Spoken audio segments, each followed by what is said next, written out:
बिस्मिल्लाहिर्रहमानिर्रहीम। अस्सलाम वालेकुम दोस्तों, मैं हूं आपकी शेफ ज़रीन फातिमा। आज मैं आपके साथ शेयर कर रही हूं मीठे घी की रेसिपी, जिसे हम कद्दू भी बोलते हैं, पंपकिन भी बोलते हैं।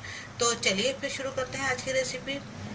बिस्मिल्लाहिर्रहमानिर्रहीम। चलिए आइए देखते हैं घिया बनाने के लिए हमें किन किन चीज़ों की ज़रूरत पड़ेगी। इसके लिए हमने आधा किलो घिया कह लें आप, इसको कद्दू कह लें या इसको पंपकिन कह लें, यह हमने लिया है। और आप देख सकते हैं इसको हमने कितना पतला पतला इस तरह काटा है, और हमने इसको छिलकों के साथ हमने काटा। छिलके आप देख लीजिए, मैंने अलग से निकाल के इसके इस तरीके से कटिंग कर लिए हैं। ये हमने आधा किलो घिया लिया है, जिसके अंदर हम 1 पाव हमने ये कुकिंग ऑयल लिया है। आप चाहें तो इसको मस्टर्ड ऑयल में भी बना सकते हैं।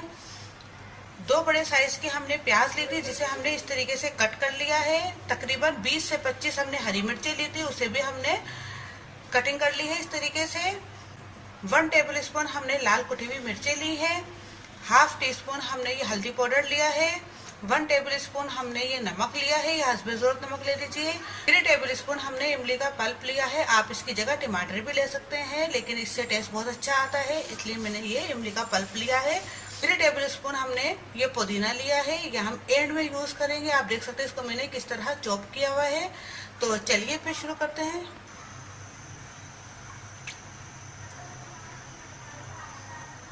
सबसे पहले हम ऑयल डाल लेंगे।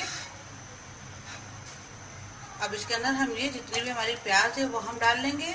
प्याज को हमने ब्राउन नहीं करना, बस इसको हमने थोड़ा सा नरम पड़ते ही दूसरी चीजें हमने इसमें ऐड करनी है।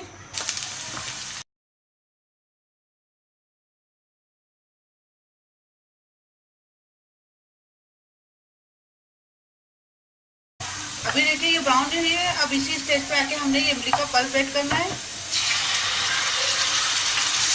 साथ ही इसके अंदर हम तमाम अपने मसाले डाल देंगे।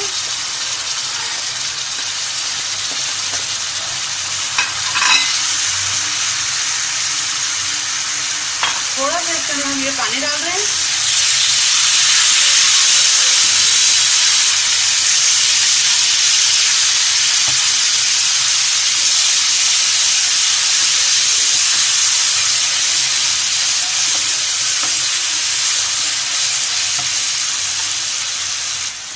अब बस इसको हमने 1 मिनट अच्छी तरीके से हमने इसको भूना है। अब इसके अंदर हम ये अपने सब्जी ऐड करते हैं।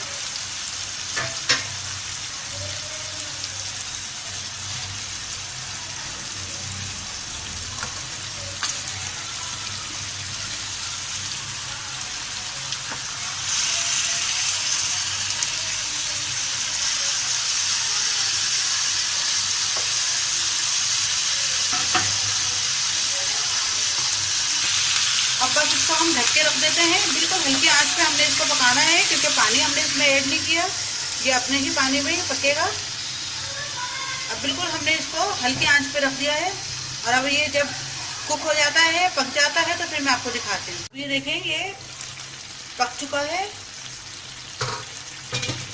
अब इसकी हम थोड़ी सी बुनाई कर लेते हैं। तकरीबन इसको हमने आधे घंटे रखा था, और आप देख सकते हैं ये कितनी अच्छी तरीके से कुक हो चुका है। अब बस हमने इसकी अच्छी तरीके से बुनाई करनी है, फिर समझो हमारा घिया रेडी है।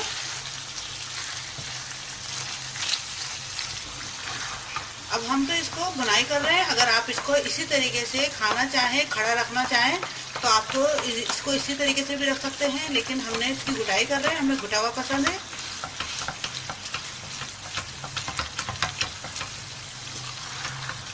वैसे ये इस वक्त बिल्कुल रेडी है।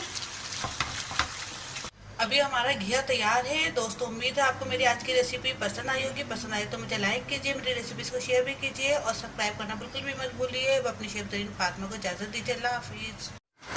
अगर आपने अभी तक हमारे YouTube चैनल को सब्सक्राइब नहीं किया तो इस बटन को क्लिक करके सब्सक्राइब कर दीजिए।